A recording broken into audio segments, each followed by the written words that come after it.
لہجے پہ نہ جانے کیوں کھل کے ہنس دیا۔ کل تک تو وہ انتہائی بری حالت میں تھے، تو کیا میں سمجھوں کہ یہ میرا دیا گیا مرہم کام آیا ہے؟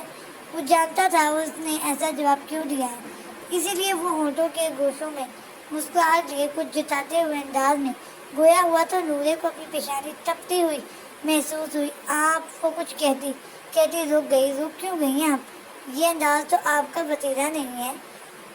کوئی فرد جرم عائد کیجیے، لفظی بمباری کریں اور نہیں تو مار ہی دیں، کیونکہ اس میں تو آپ ماہر ہیں۔ خوبصورت مگر کارڈال لہجہ نورے کو اندر تک یوں گھائل کر گیا کہ وہ بلبلا اٹھی۔ آپ ہمارے ساتھ یوں بات نہیں کر سکتے۔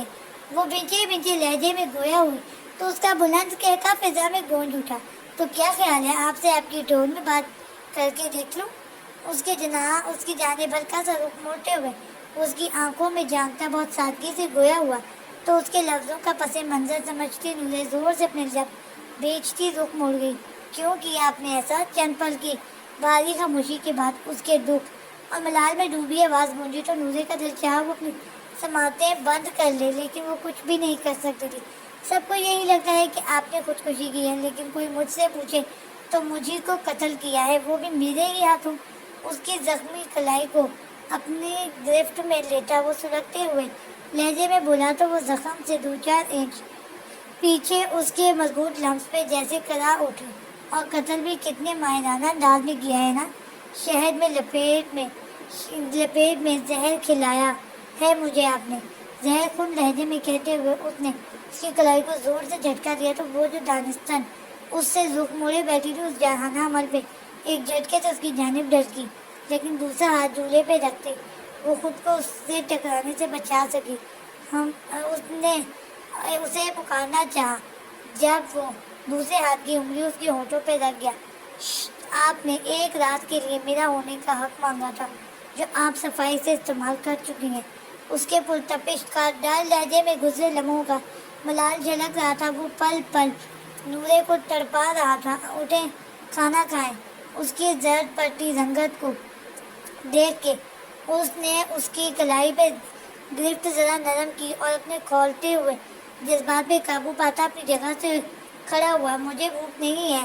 اس کا مضبوط ہاتھ اپنی کلائی پر دیکھتی وہ خالی لہجے میں گویا ہوئی تو حماس نے اٹھ کے ایک نرم جھٹکے سے اسے اس کی جگہ سے کھڑا کیا۔ کھانا کھائے مسز خاندادہ، کیونکہ آپ نے ایک رات کے لیے حق مانگا تھا، لیکن میرے پاس تو تاحیات حق بھوک ہے، اس لیے بہتر ہے کہ کھانا کھا لیں ابھی۔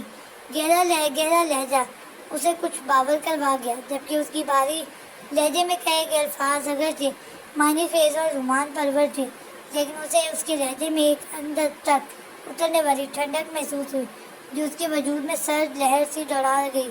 اور پھر اس کی مزاحمت کے باوجود وہ اسے لیے ڈائننگ ہال میں داخل ہوا، کھانا کھانے کی طرف اشارہ کرتا خود بھی کرسی پر بیٹھ گیا۔ سین چینج۔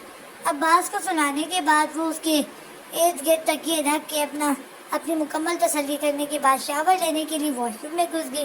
شاور سے فارغ ہونے کے بعد اسے یوں محسوس ہوا کہ جیسے کمرے میں عباس کی آواز گونج رہی ہے۔ اس کے گرنے کے خیال سے اس نے تیزی سے اپنے بالوں کو بنا لپیٹے ٹاول ہاتھ میں یوں ہی پکڑے دروازہ کھولا اور چابک دستی سے باہر نکلی۔ ضلع ماما کی جان کیا ہو؟ وہ باہر نکلتے ہی فرتے جذبات سے کہتی بیڈ کی جانب بڑھ رہی تھی جب اس کے پیروں کے ساتھ ساتھ اس کے پورے وجود کو جھٹکا سا لگا، کیونکہ اس کے بیڈ پہ بہت شان سے دراز و عباس کو سینے پہ لٹائے اس کے ساتھ بہت مگن انداز میں کھیل رہا تھا، جبکہ چہکتے ہوئے عباس کو دیکھ کے محسوس ہی نہ ہو رہا تھا کہ وہ نیند سے جگایا گیا ہے۔ مامی بابا، اس کی آواز سن کے عباس اس کی جانب متوجہ ہوتا خوشی سے کلکاریاں مارنے لگا تو اس کے ساکت وجود کو جیسے ہوش آیا۔ آپ یہاں کیا کر رہے ہیں؟ وہ چہرے پہ ناگواری سجائے آگے بڑھی اور اپنے بیٹے کو لینا چاہا۔ کیا کرتا ہوا نظر آ رہا ہوں؟ اس کے جوابی سوال پہ اس نے چونک کے اسے دیکھا جو اس کی جانب نہیں بلکہ اس کے چہرے پہ انگلیاں پھیرتے ہوئے عباس کی طرف متوجہ تھا۔ عباس کو یہاں سے اٹھانے کی کوشش نہ کیجیے گا۔ اس کے سوال کو نظر انداز کر کے اس نے آگے بڑھ کے عباس کو اس کے سینے سے اٹھانا چاہا تو اس نے تنبیہ کی جیسے نظر انداز کرتی وہ یوں ہی ٹاول ہاتھ میں پکڑے آگے بڑھی اور ہلکا سا جھکتی عباس کو اٹھانے لگی۔ اس کے یوں جھکنے پہ جب اس کی مشک بار نم زلفیں ایمان کے چہرے پہ پڑی تو اس کے غصے سے بھڑکتے جذبات پہ جیسے ٹھنڈی پھوار سی پڑی اور غصے کا گراف جیسے نیچے گرنے لگا. لعنت ہے تم پہ یمان خان دادا, اپنے دل کی اس دھوکہ دہی پہ. وہ خود ہی کو لتاڑتا سنبھلا اور اس کی کلائی سختی سے تھامی. اپنا حلیہ ٹھیک کر کے ہیں, مجھ پہ پہلے ہی بہت سے فرضیں جرمائد کر چکی ہیں, ایک اور ہو جائے گا ابھی. گیلے بالوں کے باعث اس کے داغتے نظارہ بنے سراپے سے دانستہ نظریں چراتا وہ تنزیہ لہجے میں بولا تو اسے جیسے کرنٹ لگا. آپ جائیں یہاں سے, کیونکہ یہ ہمارا کمرہ ہے اور ہم ہرگز بھی آپ کی اس کمرے میں موجودگی برداشت نہیں کر سکتے. اور سب سے بڑی بات, ہمارے بیٹے سے دور رہیں. عباس کی موجودگی کا خیال کر کے وہ دبے دبے لہجے میں گویا ہوئی تو اس کی ہر ڈرمی دیکھ کے یمان نے بڑی نبی مسریت کا چولا اتار کے اسی کو کلائی کو ہولے سے جھٹکا دیا تو وہ لہراتی اس انداز میں اس پہ جا گری کہ اس کا سر اس کے کندھے پہ, جبکہ ٹانگیں بیڈ سے نیچے لٹک رہی تھی. میری نرمی کا ناجائز فائدہ مت اٹھائیں, اور جب تک میں عباس سے کھیلوں مجھے اب کی آواز نہ ہے, ورنہ بہت برے طریقے سے بند کروں گا. بھاری لہجے میں اسے خوفزدہ کرتا وہ اس کی کلائی یوں ہی تھامے اس کی شرٹ کے بٹنوں سے کھیلتے عباس کی طرف متوجہ ہو گیا, جبکہ اتنے بڑے جرم کے بعد بھی اس کی ایسی ہر ڈرمی اور دیدہ دلیری پہ عائشی کو رونا سا آ گیا. ہم لالا کو بتائیں گے کہ آپ نے نورے کے ساتھ ایسا کیا ہے, اور آپ ہمیں یوں ہمارے کمرے میں آ کے تنگ کر رہے ہیں. وہ اس کی گرفت سے کلائی چھڑوانے کی کوشش کرتی. نم مغز شاکی نم کدھر گیا مگر شاکی لہجے میں بولتی. اس کا دماغ گھما گئی. اس نے اس کی کلائی چھوڑتے ہوئے تیزی سے عباس کو اپنے سینے سے اٹھایا اور قدرے سائڈ روف پہ بٹھا کے بیڈ پہ بکھرے کھلونے اس کے سامنے رکھے تاکہ وہ انہیں کی طرف متوجہ رہے, اور خود وہاں سے اٹھنے کے اوپر ٹولتی عائشی کا ہاتھ واپس سے جکڑا اور بیڈ پہ پٹکتا اس پہ جھکا. یہ سب اتنی اچانک ہوا کہ عائشی اپنے بچاؤ کے لیے کچھ نہ کر سکی اور خود پہ جھکے یمان کو بڑی بڑی آنکھوں سے دیکھتی سانس روک گئی. اپنی آنکھیں اور دماغ کھولیے خاتون, اور غور سے مجھے دیکھیں کہ میں کون ہوں. اس پہ جھکا وہ بھاری لیکن مدھم لہجے میں گویا ہوا تو وہ اس کی گرفت میں کسمس آئی. میں اگرچہ نورے کا قاتل ہوں لیکن آپ کا شوہر ہوں, اور آپ اپنے بھائی کو شکایت کرنا چاہتی ہیں کہ میں آپ کو رات کے پہر آپ کے کمرے میں آ کے تنگ کرتا ہوں. اسے احمق پن کا کون سا درجہ کہوں. اس کے چہرے پہ بکھری لٹ کو کان کے پیچھے اڑستا وہ جیسے دانت کچکچاتا ہوا گویا ہوا تو عائشہ کو اپنی رگوں میں خون کی گردش تیز ہوتی محسوس ہوئی. لیکن ان الفاظ سے برعکس جب دماغ نورے کا قاتل جیسے الفاظ کو سمجھنے کے قابل ہوا تو اس کے جذبات پہ جیسے کسی نے کھولتا ہوا پانی ڈال دیا. نہیں آپ ہمارے شوہر بھی, ہم بہت جلد لالا کو بتا دیں گے کہ یہ رشتہ بھی خط. وہ برائے ہوئے لہجے میں بول رہی تھی جبکہ وہ غضبناکی سے اسے گھونٹا اس پہ خطرناک خطر جھکا ہے تو اس کے ہونٹ کپ کپائے.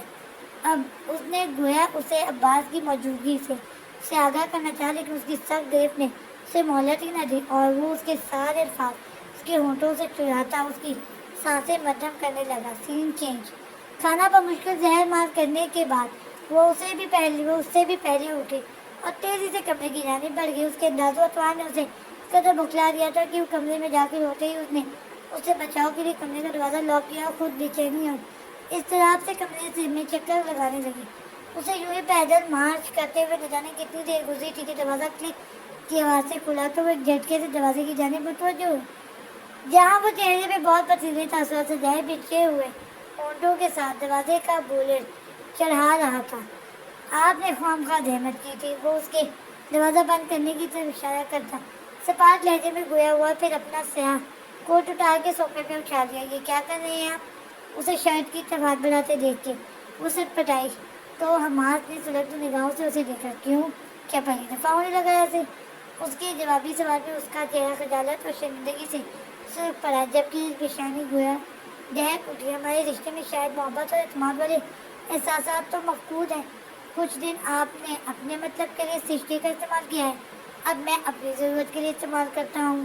وہ آستینے فولڈ کرتا وہ لاپرواہی سے اس کی جانب بڑھتا ہوا بھی چبھتے ہوئے لہجے میں بولتا. اس کے حواسوں پہ گویا بم گرا گیا. جاری ہے.